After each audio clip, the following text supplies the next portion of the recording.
Hello ladies and gentlemen, my name is RemovableSanity and today I'm reviewing Dwarrows on the Series X, developed and published by Lithic Entertainment Inc. So what is Dwarrows? Dwarrows is a peaceful third-person adventure and town-building game, and a perfect example for the phrase, never judge an indie game by its cover. The premise is that a large number of wood elves have been scattered to the lands, and a peaceful elf queen wants them to have a nice new home. So, in a bid to help, she allows you to settle in one of her run-down castles and its grounds.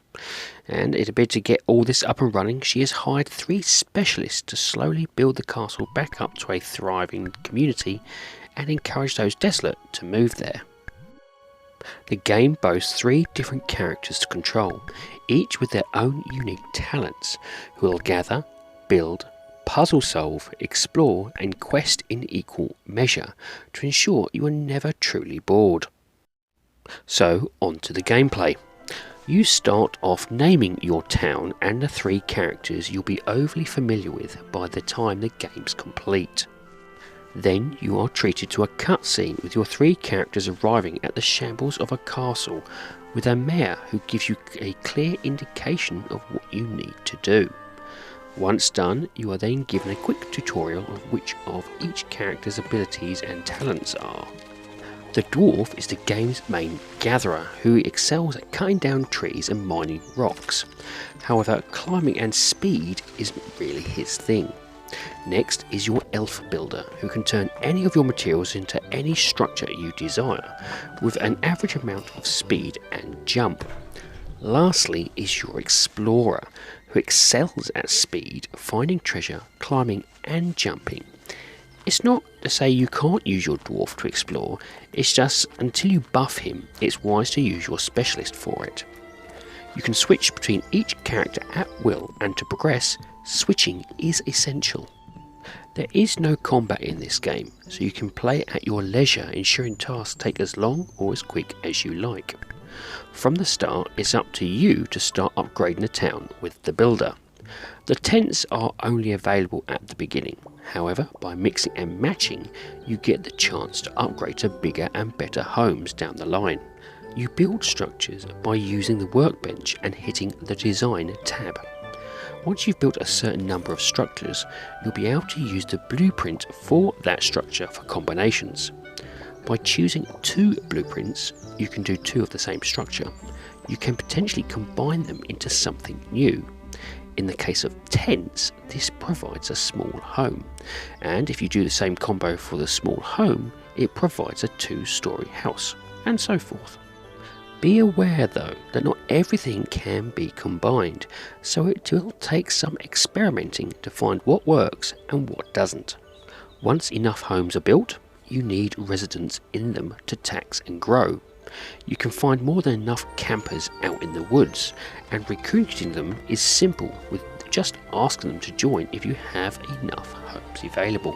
The more people you have in the village, the more crowns you can collect in taxes. Crowns are this game's version of currency, with taxes collected every 20 minutes of playtime. This short period is great for hitting a particular target. As more residents increase, so does your tax collection. Crowns are used for tool upgrades for your characters and paying tolls. The toll gates around the world lock off regions of the world and require you to pay a one-time fee in order to gain access to new areas. Gaining access to these new areas is essential, as not only does this help you upgrade your community, it brings a swathe of quests, puzzles and more fun than the restrictive starting zone. The end goal for this game is to make your community a 5-star rating, and to do so you need to ensure that you hit 5 stars on the following elements: culture, economy and quality of life. For instance, each structure has stats that raises one or more of the aforementioned aspects, so building according to what you need is fundamental.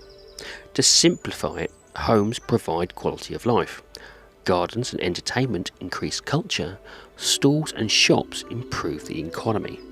However, getting access to the blueprints for these structures that you need to improve these elements is found in the open world.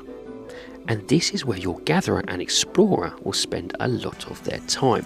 But on some quests, you will need the help of your builder as well. The game is heavily interconnected with each character. Resources to build said structures will need you to cut down trees to gather wood, mine rocks to collect stone, and mine gold deposits to collect gold. The areas that these resources appear are in random, but they do respawn in different locations as time passes. When you hit other zones in the open world, the resources there provide a lot more in quantity. But in order to get them efficiently, you'll need to upgrade your gatherer's equipment or stick to a slow slog.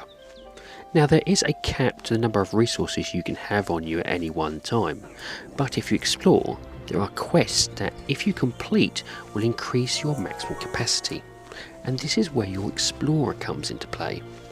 Dotted around the world are quests, puzzles, and sprites stroke soul shards that will help you progress in your quest for a 5-star rating. You can also earn these things by discovering them hidden throughout the world. The puzzles are a nice break from resource gathering or building, and using your strategic thinking will reward you with echo artifacts. Echo artifacts are artifacts of days past that you can collect, and if you take it to Professor Mooney in your village, you can have him restore them by spending soul shards that you've collected, and in turn he will give you the much needed blueprints for your structures.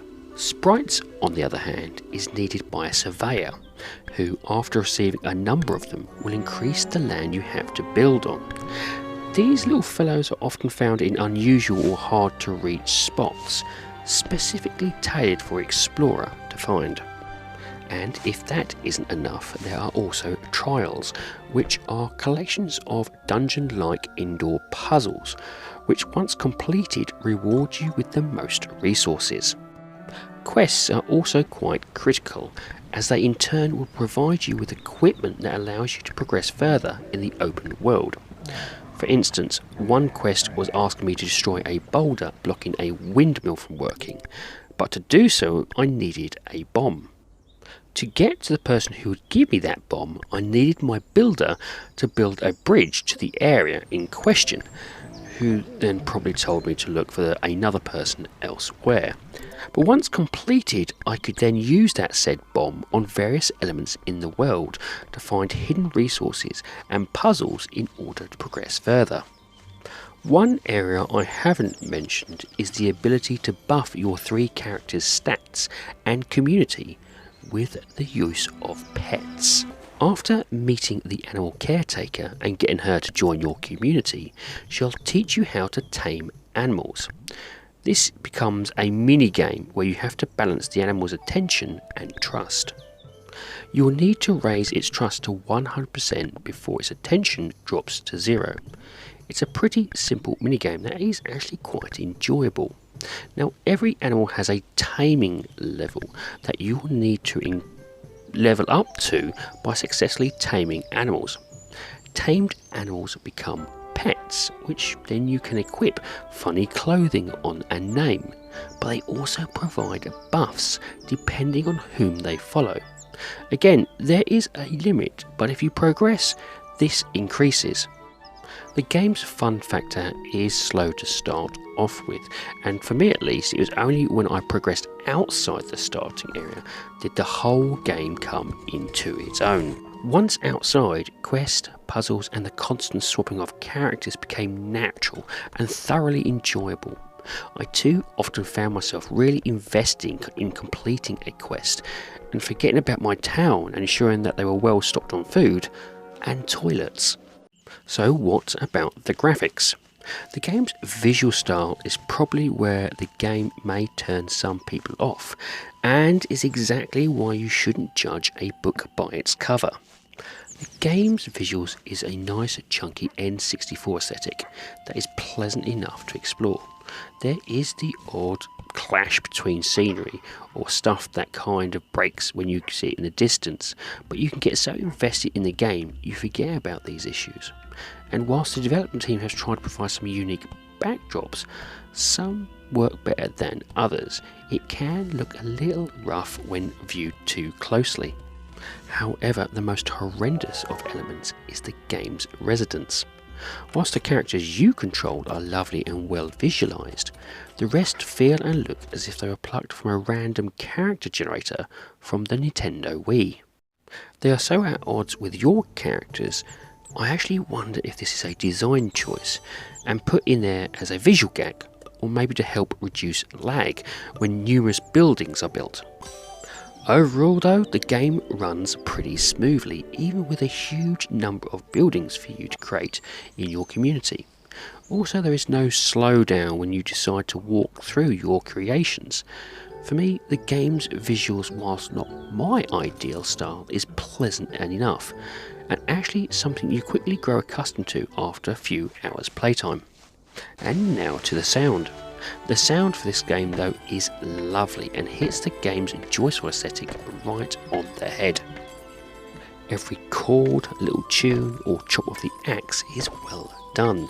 The music is cheerful as it is enticing, with its different tunes depending on the task, each designed to ensure the user is left with a big smile on their face.